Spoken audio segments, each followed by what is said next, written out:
for us. They knew we had many ships out in the sea, just sort of waiting. They knew we were coming. So they were in what's called a ready position.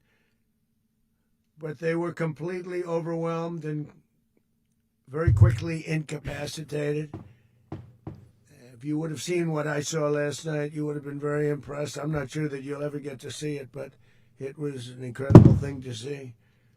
Not a single American service member was killed, and not a single piece of American equipment was lost. We had many helicopters, many planes, many people involved in that fight. But think of that, not one piece of military equipment was lost, not one service member was, more importantly, killed. The United States military is the strongest and most fearsome military on the planet by far. With capabilities and skills our enemies can scarcely begin to imagine. We have the best equipment anywhere in the world. There's no equipment like what we have. And you see that even if you just look at the boats. We've knocked out 97% of the drugs coming in by sea.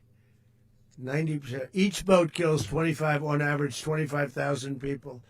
We knocked out 97%. And those drugs mostly come from a place called Venezuela.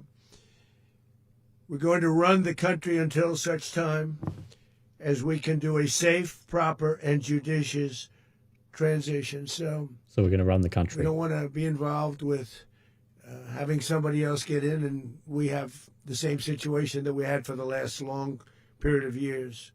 So we are going to run the country. We are going to run the country until such time as we can do a safe, proper, and judicious transition. Until you can install a puppet. Judicious. Come on, be realistic, Don. Because that's what we're all about. We want peace, liberty, and justice for the great people of Venezuela, and that includes many from Venezuela that are now living in the United States and want to go back to their country. It's their homeland. We can't take a chance that somebody else takes over Venezuela that doesn't have the good of the Venezuelan people in mind. We've had decades of that. We're not going to let that happen. So Trump, they're overtaking it. This is occupation. We're there now, and what people don't understand, but they understand what it is. As I say this, we're there now, but we're going to stay until such time as the proper transition can take place. And we can extract enough resource. Until such time as we're going to run it, essentially, until such time as a proper transition can take place. As everyone knows, the oil business in Venezuela has been a bust, a total bust. Oil business has been a bust. This is what it's about. They were pumping almost nothing by comparison to what they could have been pumping and what could have taken place. We're going to have our very large United States oil companies, the biggest anywhere in the world, go in, spend billions of dollars, fix the badly broken infrastructure, the oil infrastructure, and start making money for the country. Yeah, making money for the U.S., though, not for Venezuela. Ready to stage a second and much larger attack if we need to do so. So we were prepared to do a second wave if we needed to do so. We actually assumed that a second wave would be necessary, but now it's probably not. Probably not necessary. Wave, if you'd like to call it that. The first attack was so successful, we probably don't have to do a second, but we're prepared to do this a second wave. This a is much bigger wave, actually. This was pinpoint, but we have a much bigger wave that probably won't have to do.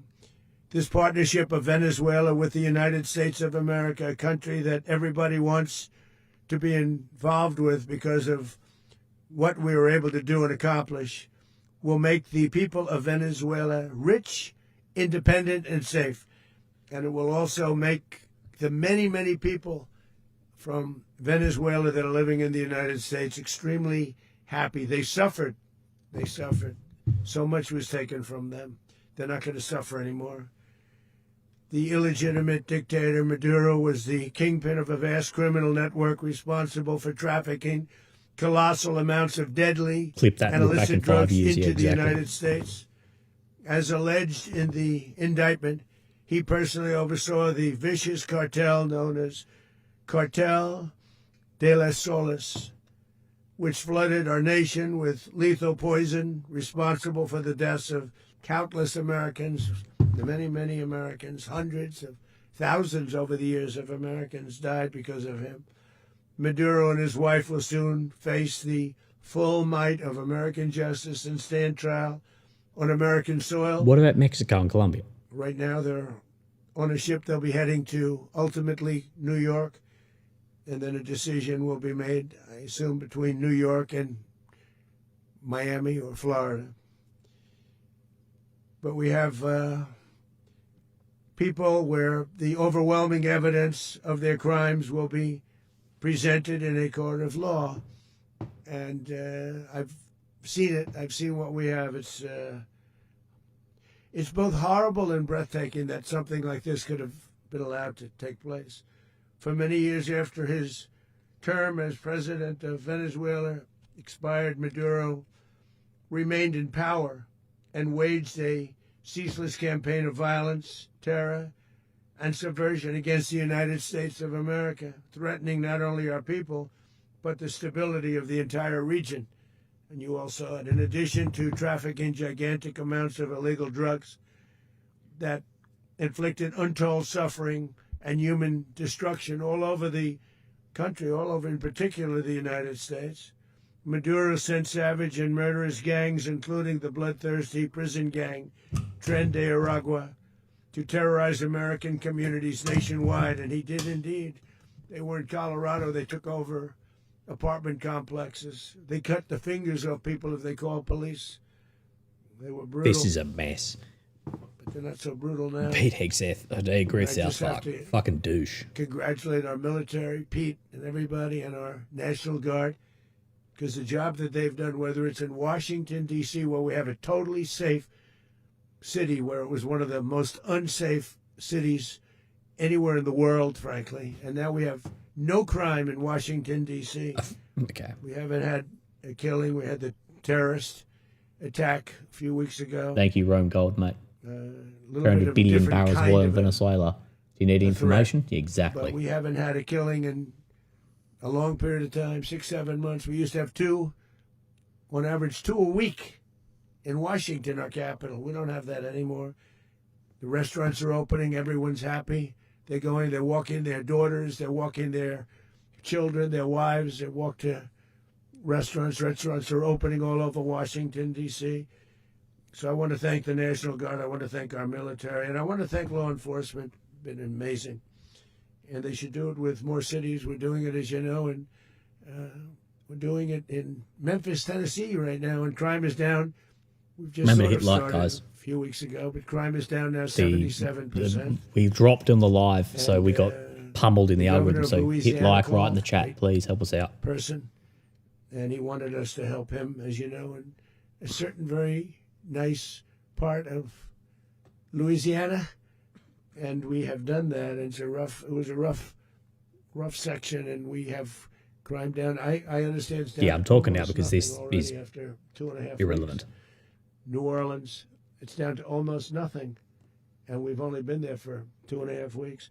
Can't imagine why governors wouldn't want us to help. We also helped, as you know, in Chicago, and crime went down a little bit there. We did a very small help because we had no we had now that we have Venezuelan oil, my country's much safer. Yeah, exactly. The governor was a disaster, and the mayor was a disaster. This is just Trump's piece to just roast other people. When they need us, we'll know. You'll know. You'll be writing about it. And likewise, Los Angeles. This is opening a new chapter for America, honestly. Again, we've spoken about this distance growing between America and the Europeans. And the Europeans, they'll be pretty passive online, but they will see this for being aggressive imperialism. That's when they had the riots in Los Angeles. We did a great job. Got no credit for it whatsoever, but that's okay. It doesn't matter. We don't need the credit. But we'll be pulling out when they need us. They'll call, or we'll go back if we have to. We'll go back. But we did a great job in various cities.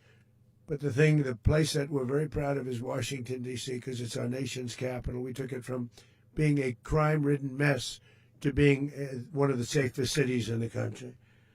But the gangs that they sent raped, tortured and murdered American women and children. They were in all of the cities I mentioned, Tren de Aragua. And they were sent by Maduro to terrorize our people, and now Maduro will never again be able to threaten an American citizen or anybody from Venezuela. There will no longer be threats. For years I've highlighted the stories of those innocent Americans whose lives were so heartlessly robbed by this Venezuelan terrorist organization. Really one of the worst. One of the worst, they say the worst. Americans like 12-year-old Jocelyn Nungari from I don't know Houston. why I don't talk about Jocelyn Colombia and Mexico. Nungari, what happened to her?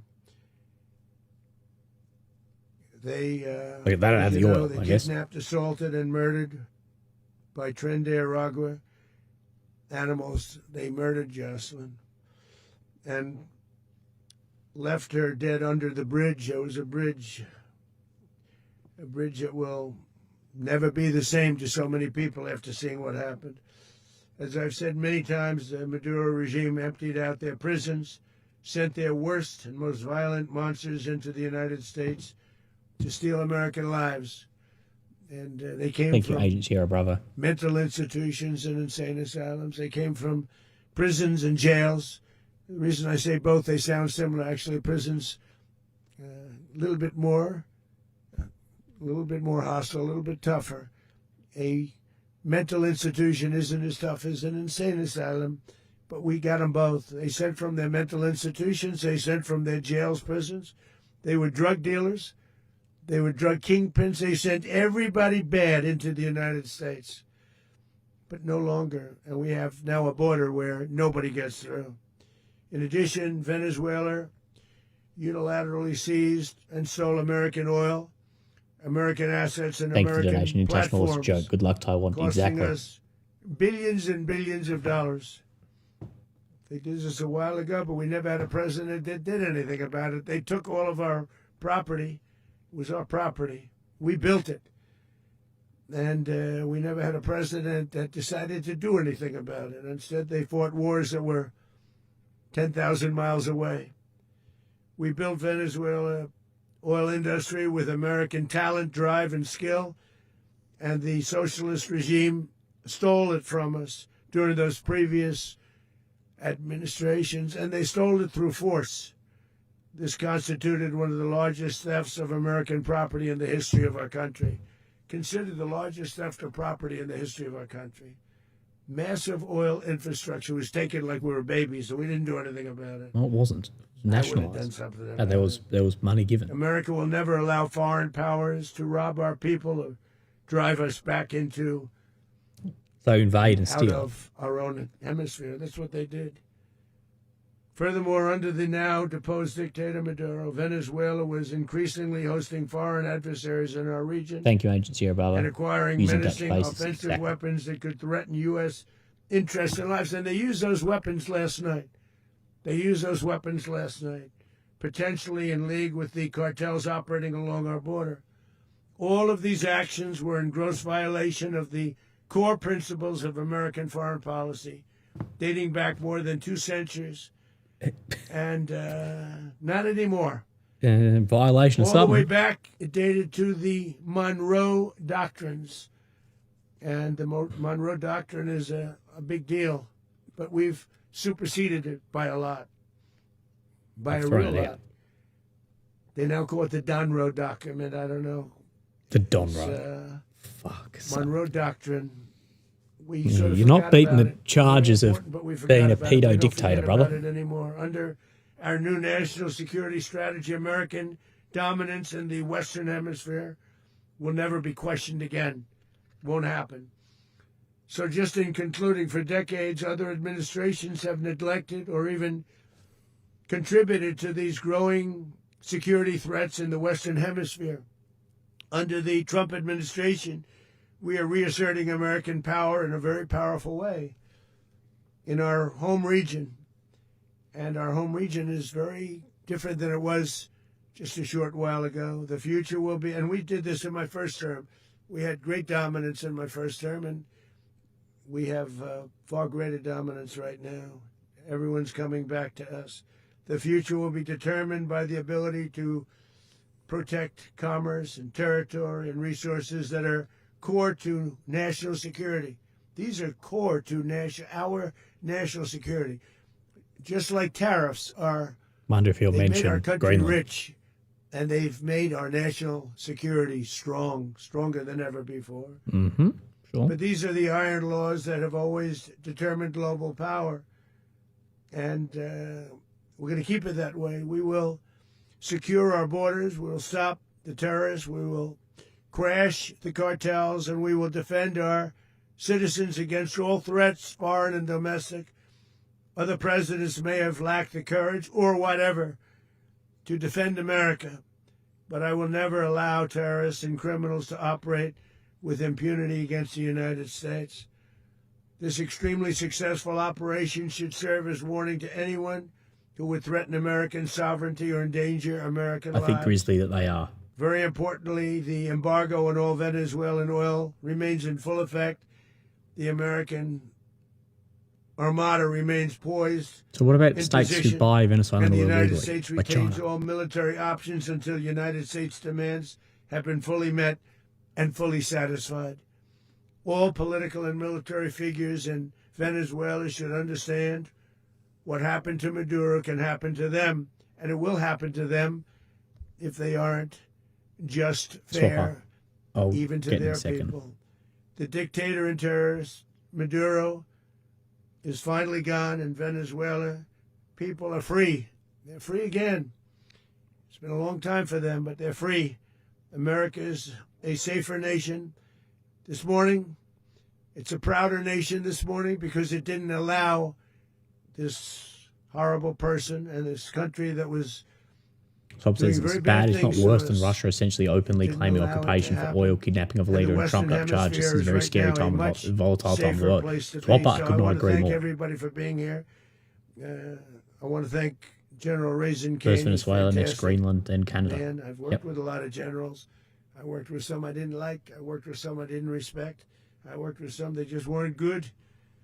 But this guy is fantastic. I watched last night one of the most precise attacks on sovereignty. I mean, it was an attack for justice. It was an attack on sovereignty. I'm very proud of him, and I'm very proud of our Secretary of War, Pete Hegseth, who I'm going to ask to say a few words. Do you have any idea how this is going to look in a decade time?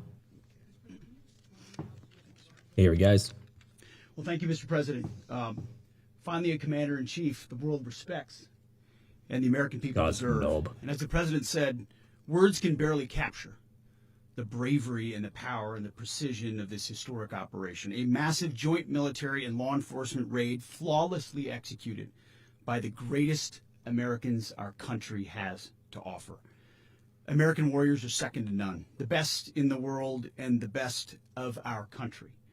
What all of us witnessed last night was sheer guts and grit, gallantry, and glory of the American warrior. I'm simply humbled by such men. And I tip my hat to our chairman, Dan Raisin Kane, and all those Americans who stood watch last night. Our warriors are the elite of America, and again, President Trump has your back. No other country on planet Earth, and it's not even close, could pull this kind of operation off. And no other president has ever shown this kind of leadership, courage, and resolve. The most powerful combination the world has ever seen. As the president said, our adversaries remain on notice. America can project our will anywhere, anytime. The coordination, the stealth, the lethality, the precision, the very long arm of American justice, all on full display in the middle of the night. Nicolas Maduro had his chance, just like Iran had their chance. There we go, until Iran. They didn't, and until he didn't. These boys here, their boss is telling them what to do. Old BB. Found out. President Trump is deadly serious about stopping the flow of gangs and violence to our country. Deadly serious about stopping the flow of drugs and poison to our people. Deadly serious about getting back the oil that was stolen from us. And deadly serious about reestablishing American deterrence.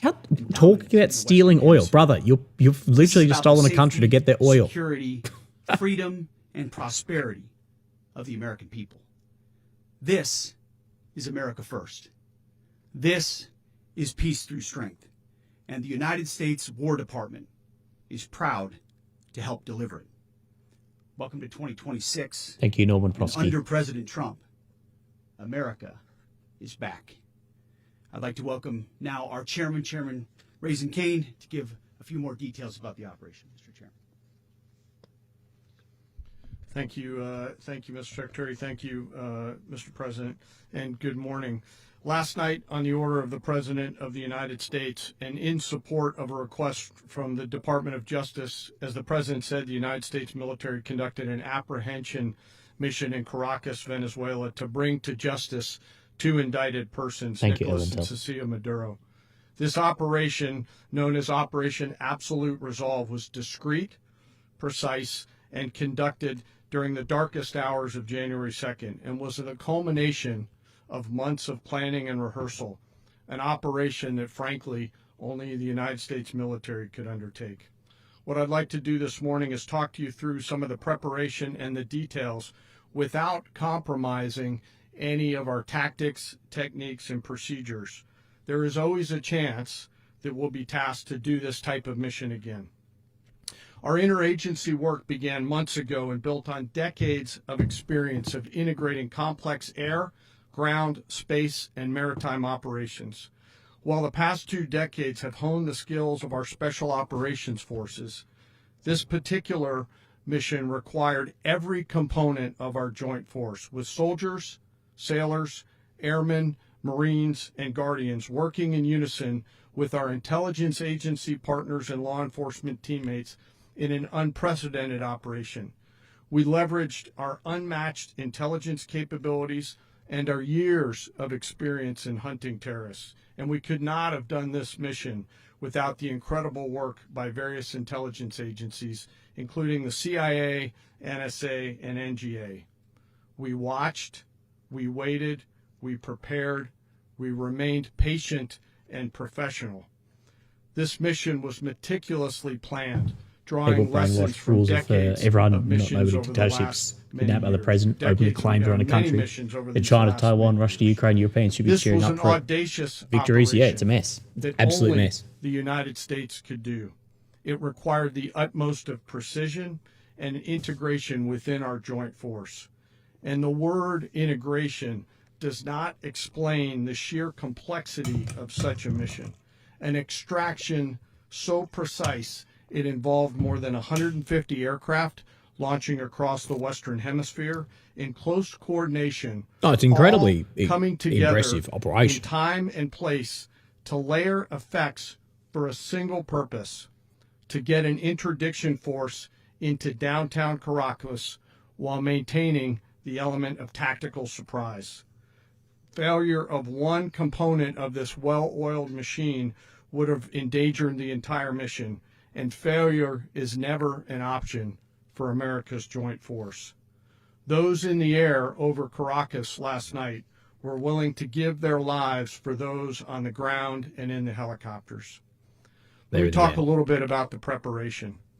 After months of work by our intelligence teammates to find Maduro and understand how he moved, where he lived, where he traveled, what he ate, what he wore, what do you think Zelensky's thinking about this? In he early should be December, very concerned. Our force was set pending a Say what you will series about Russia's of invasion of events. Ukraine. Look at this. Key was choosing the right day to minimize the potential for civilian harm and maximize the element of surprise and minimize the harm to the indicted personnel so, as the President said, they could be brought to justice.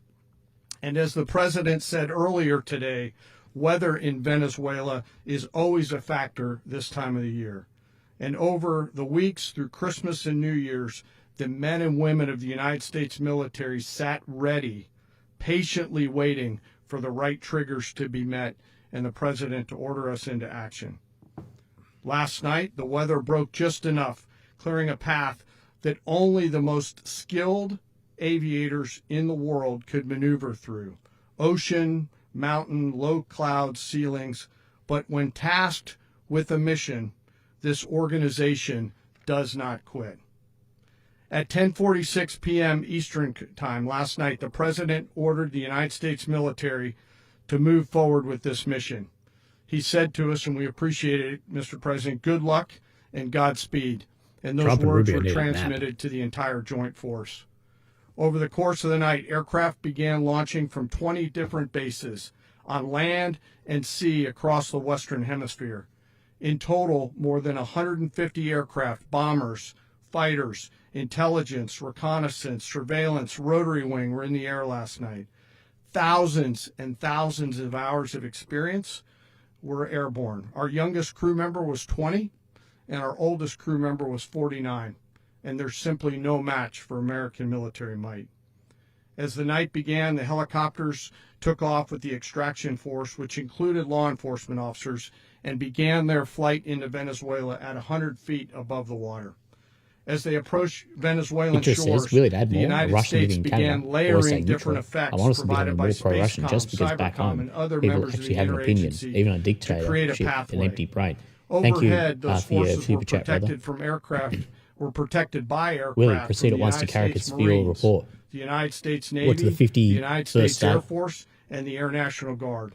The force included F-22s, F-35s, F-18s, EA-18s, E-2s, B-1 bombers, and other support aircraft, as well as numerous remotely piloted drones.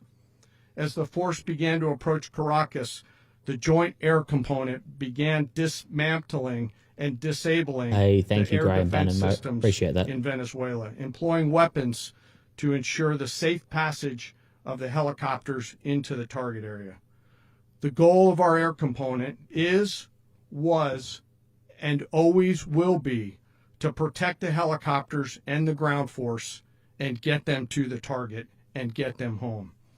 As the force crossed the last point of high terrain where they'd been hiding in the clutter, we assessed that we had maintained totally the element of surprise. As the helicopter force ingressed towards the objective at low level, we arrived at Maduro's compound at 1:01 a.m. Eastern Standard Time, or 2:01 a.m. Caracas local time, and the apprehension force descended into Maduro's compound and moved with speed, precision, and discipline towards their objective, and isolated the area to ensure the safety and security of the ground force while apprehending the indicted persons. On arrival into the target area, the helicopters came under fire, and they replied with that fire with overwhelming force in self-defense. One of our aircraft was hit, but remained flyable, and as the President said earlier today, all of our aircraft came home, and that aircraft remained flyable during the rest of the mission. As the operation unfolded at the compound, our air and ground intelligence teams provided real-time updates to the ground force, ensuring those forces could safely navigate the complex environment without unnecessary risk. The force remained protected by overhead tactical aviation. Maduro and his wife, both indicted, gave up and were taken into custody by the Department of Justice, assisted by our incredible U.S. military with professionalism and precision, with no loss of U.S. life. After securing the indicted persons, the force began to prep for departure. Helicopters were called in to exfiltrate the extraction force, while fighter aircraft and remotely piloted aircraft provided overhead coverage and suppressive fire. There were multiple self-defense engagements as the force began to withdraw out of Venezuela. The force successfully exfiltrated and returned to their afloat launch bases, and the force was over the water at 3:29 a.m. Eastern Standard Time with indicted persons on board. And both Maduro and his wife were embarked aboard the USS Iwo Jima. In closing, what we've witnessed today is a powerful demonstration of America's joint force. We think, we develop, we train, we rehearse, we debrief, we rehearse again and again, not to get it right, but to ensure that we cannot get it wrong. Our jobs are to integrate combat power so when the order comes, we can deliver overwhelming force at the time and the place of our choosing against any foe anywhere in the world. I am immensely proud today of our joint force and filled with gratitude to represent them here today. Okay, we saw There is we start simply drilling. no Legit. mission too difficult for these incredible professionals and the families that stand by them and support them.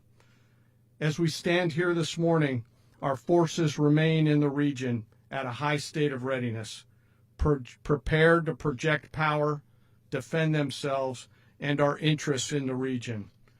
This operation is a testament to the dedication and unwavering commitment to justice and our resolve to hold accountable those who threaten peace and stability.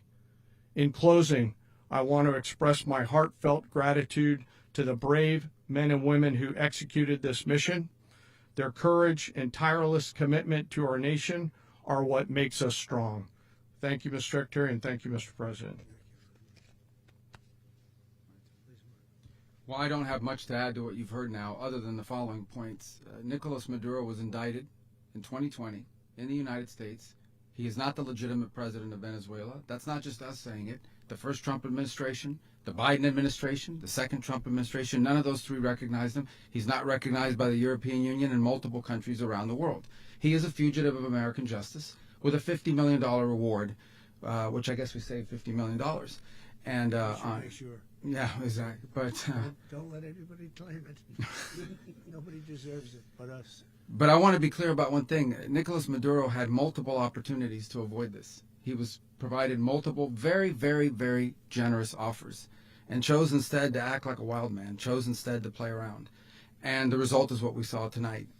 The other message here is the following. You have a guy, like many people around the world, they like to play games. You have a guy who decides he's going to invite Iran into his country, is going to, do the confiscation of American oil companies, is going to flood our country with gang members, is going to take Americans prisoner and try to hold them for hostage and trade them like he was able to do with the Biden administration. Basically likes to play games all this time and thinks nothing's going to happen.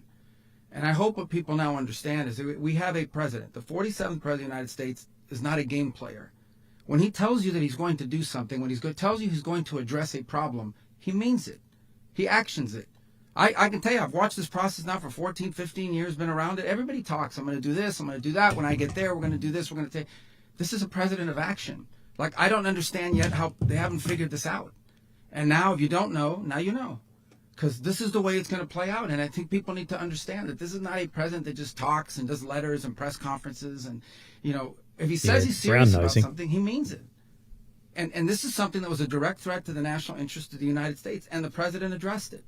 There's a president of peace, by the way. I told you what I just said earlier. This guy had multiple opportunities to find his way somewhere else and figure out another. He could have been living somewhere else right now, very happy.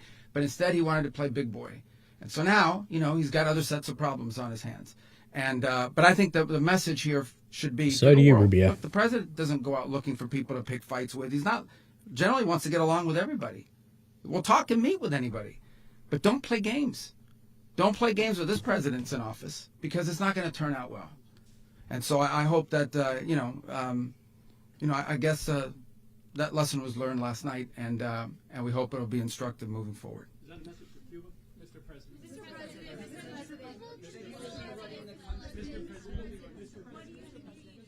Victoria says, Willie, I guarantee people will buy this narco story. And meanwhile, I think it's about securing oil and China's influence. With a group, and we're going to make sure it's run properly. We're going to rebuild the oil infrastructure, which will cost billions of dollars. It'll be paid for by the oil companies directly. They will be reimbursed for what they're doing, but that's going to be paid. And we're going to get the oil flowing the way it should be. As you know, it was just a minor flow. It was actually a minor flow for what they have. But we're going to run it properly, and we're going to make sure the people of Venezuela are taken care of. We're going to make sure the people that were forced out of Venezuela by this thug are also taken care of. I hope the people of Venezuela are taken care of. I really hope they do. Does the U.S. running the country mean that U.S. troops will be on the ground? How will that work? Well, they always say boots on the ground. So we're not afraid of boots on the ground if we have to have. We had boots on the ground last night at a very high level, actually. We're not afraid of it. We don't mind saying it. But we're going to make sure that that country is run properly. We're not doing this in vain. This is a very dangerous attack. This is an attack that could have gone very, very badly. Could have gone very badly. We could have lost a lot of people last night. We could have lost a lot of dignity. We could have lost a lot of equipment. The equipment is less important, but we could have lost a lot. It's beginning of USA to exploit the fentanyl loophole because they found justified. Victorious, I agree. It's people will believe the fentanyl thing because it gives justification. Country right. It's going to be but it's run very it's oil and influence. Judiciously, very fairly. It's what it really is. It's going to make a lot of money. We're going to give money just like to the Afghan people. and Iraq was run corruptly. People that were taken advantage of. We're going to take care of everybody. It's very important. We couldn't let them get away with it. You know, they stole our oil. We built that whole industry there. And they just took it over like we were nothing. And we had a president that decided not to do anything about it. So we did something about it. We're late, but we did something about it. Yeah, please. I like how he's talking about stole the oil, but what about this? Mechanism by which you're going to run the country? Are you going to designate a U.S. official to coordinate? Yes, it's all being done right now. We're designating people. We're talking to people. We're designating.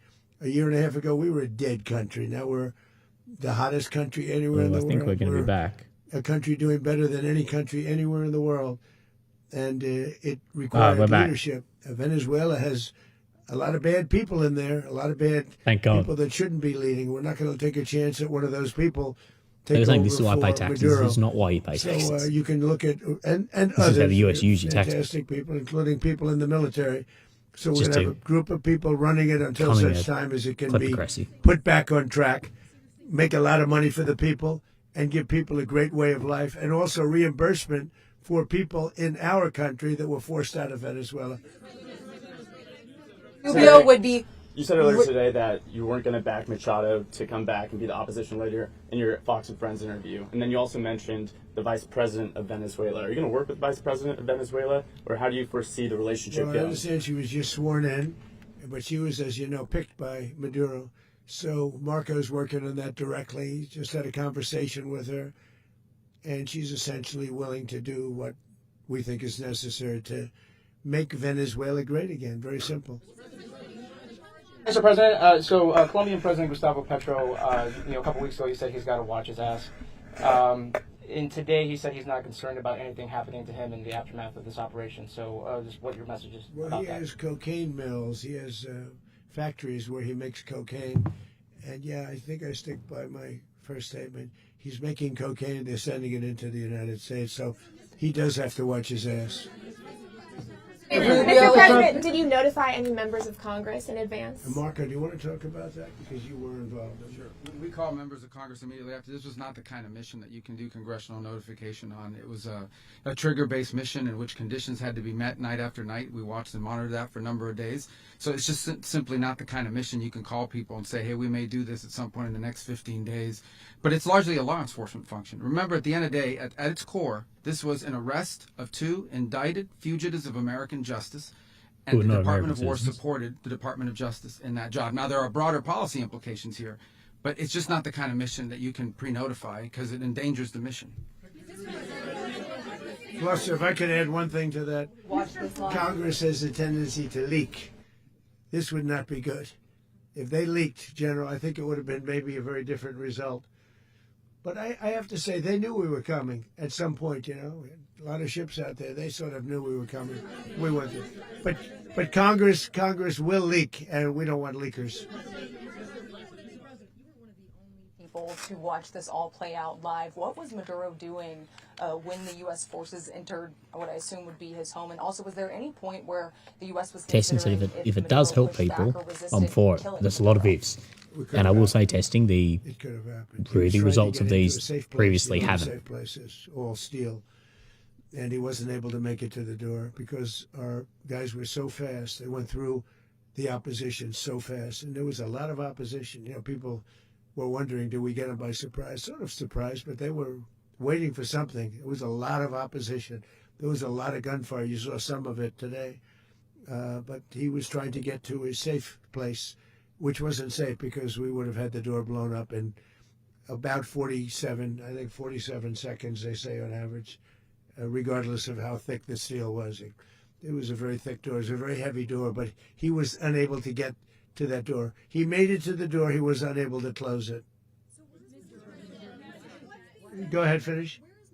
To be in the the time being right now? Do you know his exact Well, whereabouts? eventually, ultimately, in the near future, he's going to be brought to New York. And where is he going to be held? Where is he going to be held in New York? Do you know? That's going to be up to the officials that do these things. Mr. President, the U.S. has something of a mixed track record of ousting dictators without necessarily a plan for what comes afterwards. Not with Did me. that weigh on your decision? Well, that's when we had different presidents, but with me, that's not true. With me, we've had a perfect track record of winning. We win a lot, and we win. If you look at Soleimani, you look at al-Baghdadi, you look at the Midnight Hammer. Midnight Hammer was incredible. Oh, Right? wasn't. You wouldn't Israel have wants to peace go in the back Middle in. East. We have essentially peace in the Middle East because of that. If you didn't, if we weren't successful with Midnight Hammer, you wouldn't have. Beirut got peace in the bombed Middle today. East. So, with me, you've had a lot of victory. You've had only victories. You've had no losses. Yeah. How long do you expect the U.S. to run Venezuela, and how soon do you want Venezuelan people to hold elections? So I'd like to do it quickly, but it takes a period of time. You know, we're rebuilding. We have to rebuild their whole infrastructure. The infrastructure is rotted. It's actually very dangerous. It's blow up territory. Oil is very dangerous. It's a very dangerous thing to take out of the ground. It can kill a lot of people. It has killed a lot of people doing just that. The infrastructure is old. It's rotted. Much of it is stuff that we put there 25 years ago, and we're going to be replacing it. And we're going to China's take a put lot of billions money in out there so recently. that we can take care of the country. Yeah. Are you saying that Secretary Rubio and Mr. President, China, Russia, and Iran have interests in Venezuela. How does this operation affect your relationships with them when Well, it in comes terms to of oil and China drugs? and Russia, Russia when we get things straightened out. But in terms of other countries that want oil, we're in the oil business. We're going to sell it to them. We're not going to say we're not going to give it. In other words, we'll be selling oil probably in much larger doses because they couldn't produce very much because their infrastructure was so bad. So we'll be selling large amounts of oil to other countries, many of whom are using it now, but I would say many more will come. Are you saying, Mr. President, are you saying that, Mr. President, are you saying that, oh, Mr. President, thank you. What is your message to the people of Venezuela today? Of course, the civilian population specifically, they have a lot of questions. What is your message to the people of Venezuela? That you're going to have peace, justice. You're going to have some of the riches that you should have had for a long period of time. It was stolen from you. But you're going to have peace and you're going to have safety. You're going to have justice. You're going to have a country. You're going to have a real country. You're going to have potential. God, I hope this works out for the Venezuelan people. If you go back 20 years, maybe even a little longer ago, that was a great country. And they destroyed it. Remember I said that if we lose this election, the United States will be Venezuela on steroids. That's what would have happened. Had we lost the election, the 2024 election, we suffered so badly. When you look at the border from 2020, what they did, what Joe Biden administration did to our country should never be forgotten. But if we had to go through another year of that, we would be exactly where Venezuela was in terms. I used to say, if they win, we're going to be Venezuela on steroids, and that's what would have happened.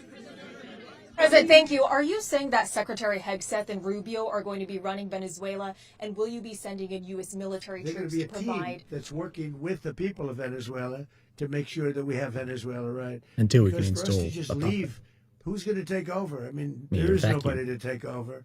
You have a vice president who's been appointed by Maduro, and right now she's the vice president, and she's, I guess, the president. She was sworn in as president just a little while ago. She had a long conversation with Marco, and she said, we'll do whatever you need. I think she was quite gracious, but she really doesn't have a choice. We're going to have this done right.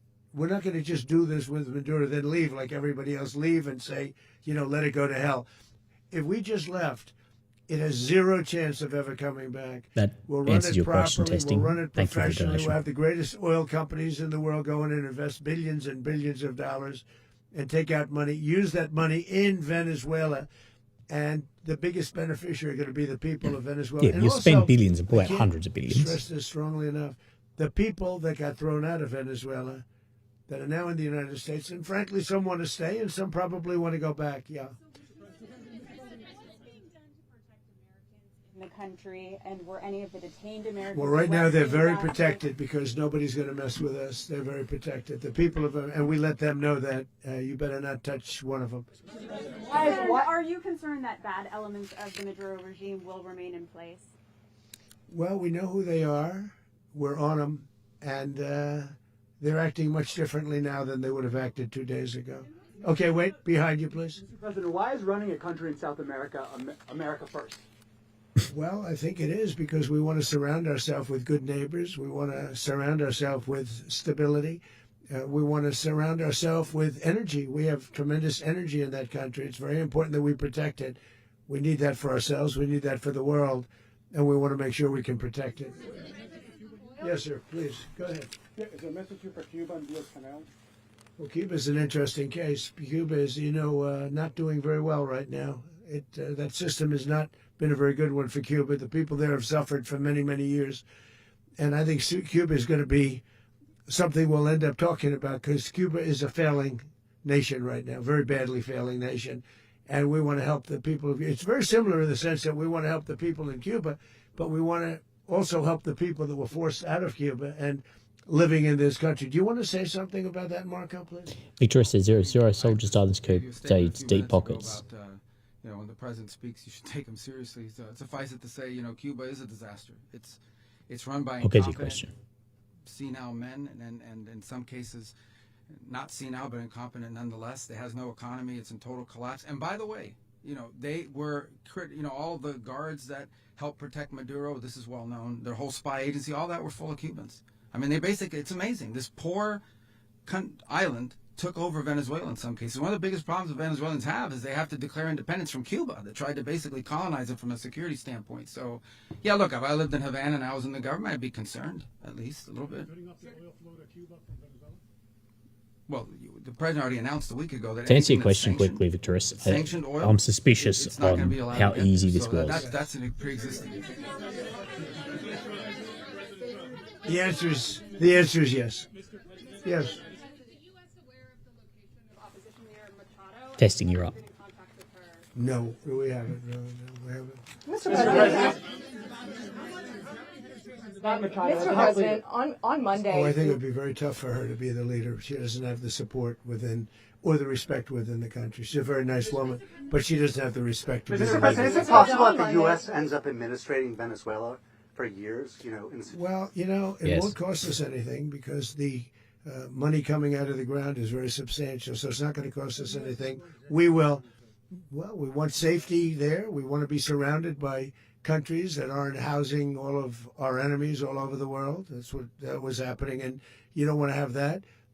But we're going to be rebuilding, and we're not spending money. The oil companies are going to go in. They're going to spend money. We're going to take back the oil that, frankly, we should have taken back a long time ago. A lot of money is coming out of the ground. We're going to get reimbursed for all of that. We're going to get reimbursed for everything that we spend. So it's going to be a very important. This is a very big evening that took place last night.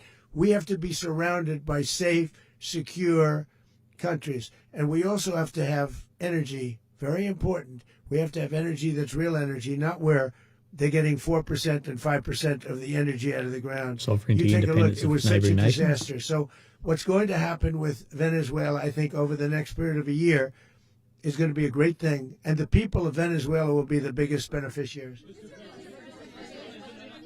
When you said the U.S. military. Mr. President, thank you. What did you last speak to Maduro about when you spoke? And is the Well, US I don't want to get at war into with the Venezuela? conversations, but I did have conversations with him, and I said, you got to surrender.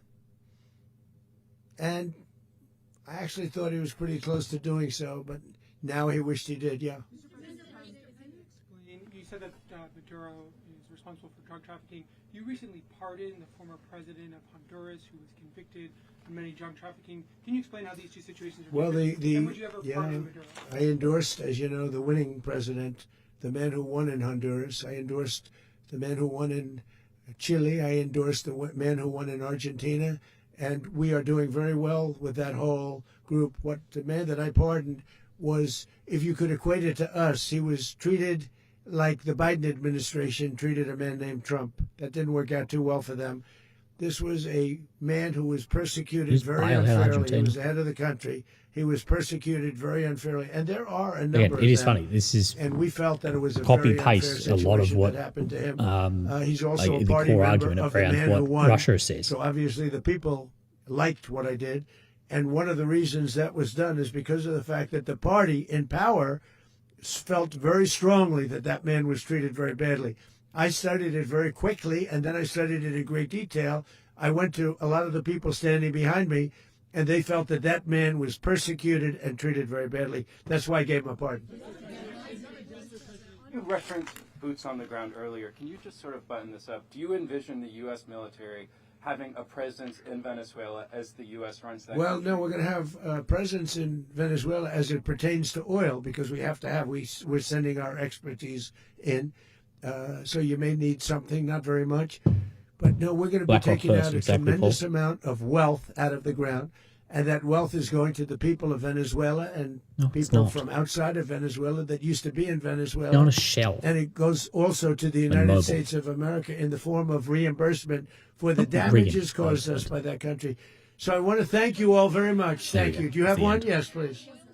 You were so nice before. I'm going to give you the final question. Go Thank ahead. you, Mr. Unless it's a President. bad question, in It's which about case I'll Putin. go one word. It's about who? It's about Putin, if you want. About Putin. Here we Well, go. always Good nice question. to talk about Putin.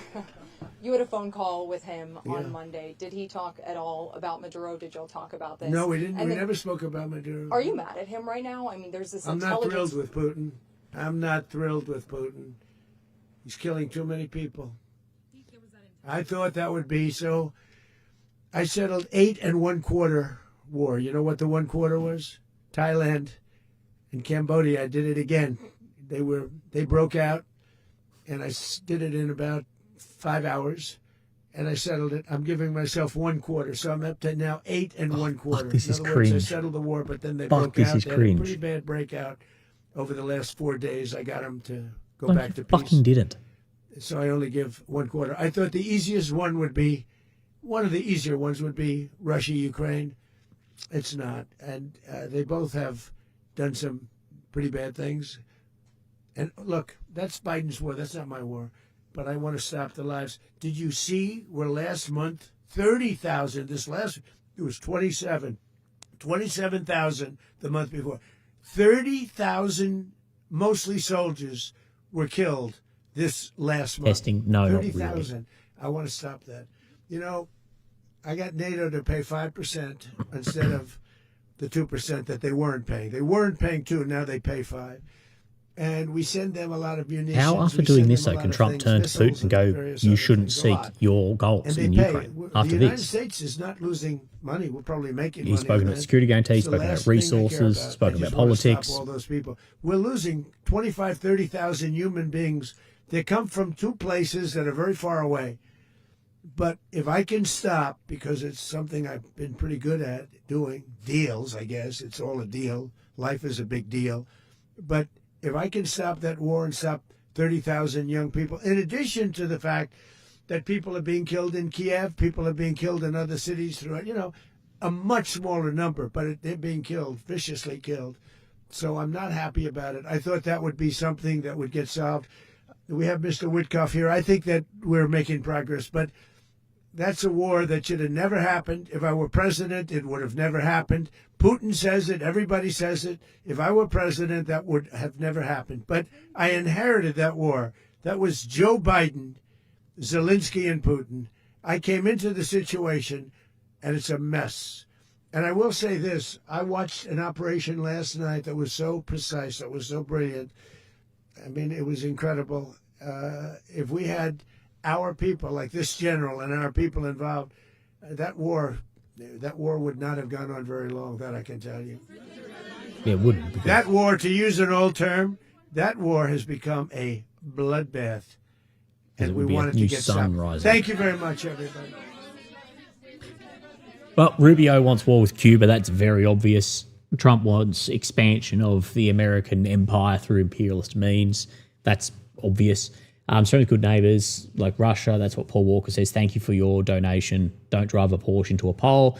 Dino 2100 says Rubio pushes war with Cuba to get turned down by a Cuban pool boy. Yeah, he probably got rimmed out. testing. Did Trump ever truly condemn Putin for Ukraine?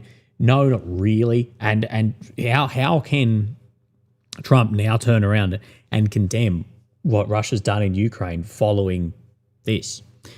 America's just occupied far more than Russia would ever occupy in Ukraine. He's going to pull far more resources as well. So is it apples and oranges? Are there similarities? Yeah, there are. But as well, all this comes down to expressing your will on your neighbors through military means. Again, that is the crux of what has happened here. And you get that it's going to be pretty difficult now for America to turn around on Putin and say, this is not how war is done, or this is not how you conduct the politics, when, well, it's a pretty argument of looking back and going, well, you may have been able to do this in a very short period of time against Venezuela, and we're grinding the attritional war through. Of course, the disparity of power between Venezuela and America and Ukraine backed by the entire West and Russia is far, far different. It's our oil now, comrade.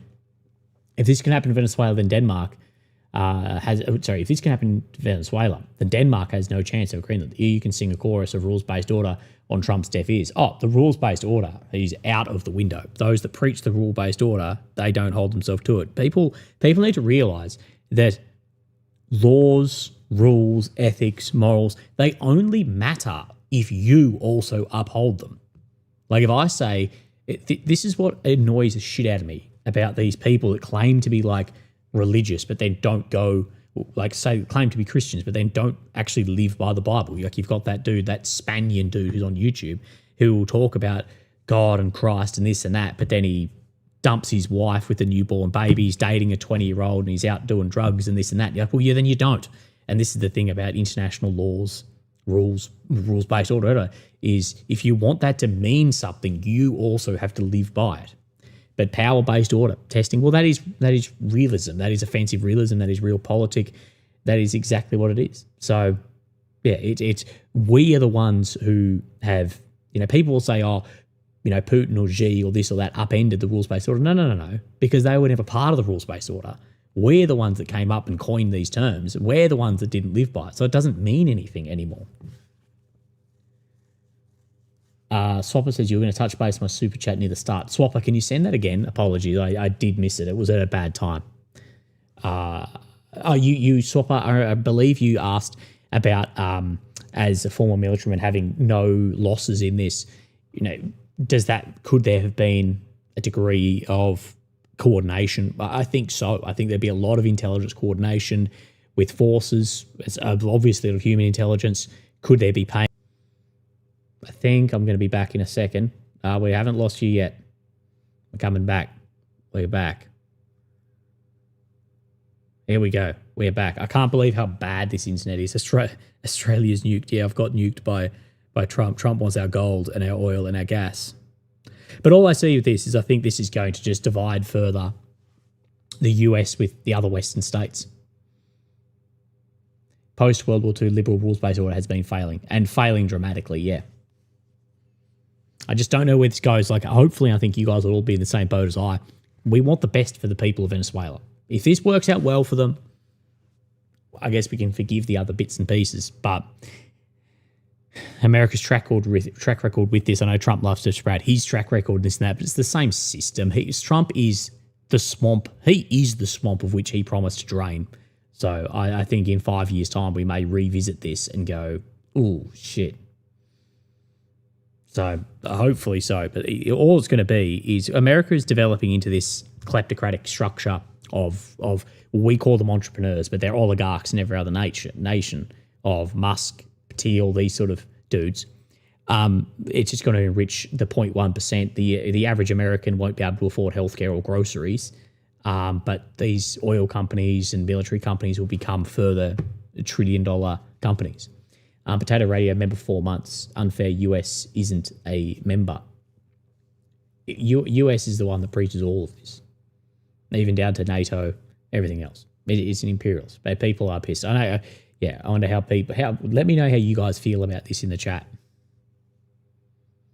We're about to find out how popular Maduro was. Yeah, absolutely. But also, I wonder how Venezuelans are feeling about becoming, for at least a period of time, vassals of the US, with then an appointed US leader in.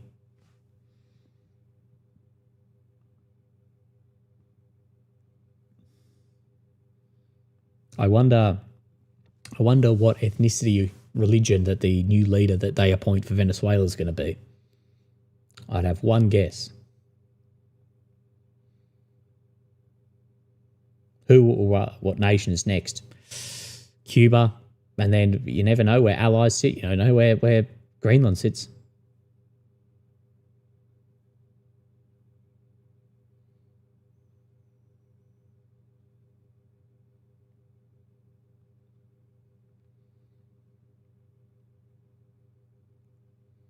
Mexico. If you really want to go, if you really want to tackle fentanyl, Mexico.